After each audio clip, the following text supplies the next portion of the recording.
Félicitations pour avoir terminé ce cours. Arriver aussi loin dans le programme est tout un exploit.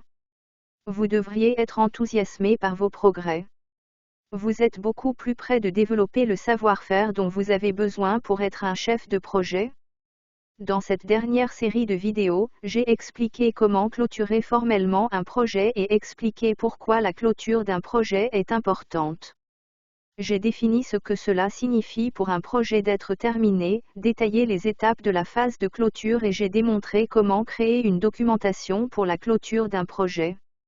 Nous avons appris que la clôture du projet, lorsqu'elle est appliquée de manière appropriée, est une combinaison d'assurance que le travail a été achevé, la confirmation que tous les processus de gestion de projet convenus ont été exécutés et la reconnaissance formelle que les exigences du projet ont été respectées et que tout le monde convient que le projet est, en fait, fait. Nous avons discuté de différents aspects du processus de clôture, y compris la conduite de rétrospective pour votre équipe, les raisons pour lesquelles les rapports d'impact sont importants et l'objectif d'un rapport de clôture de projet. C'était la fin. Tout au long du cours, vous avez appris à gérer un projet. Ceci est un exploit. Nous avons discuté du fait que le suivi d'un projet aide à renforcer et à maintenir la confiance au sein de votre équipe dans le fait que le projet sera livré à temps, dans les limites du budget et de la portée.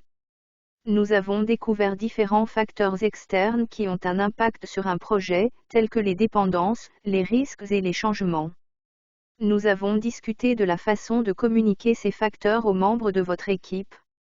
Nous avons couvert les données, comment les collecter, comment les utiliser pour éclairer les processus de prise de décision et comment discerner et expliquer les données du projet à l'aide de techniques de présentation efficaces.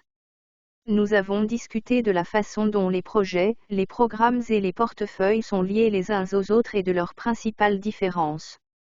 Nous avons également appris les éléments du travail d'équipe et comment un chef de projet réussi mène une équipe au succès avec une influence positive et des considérations éthiques.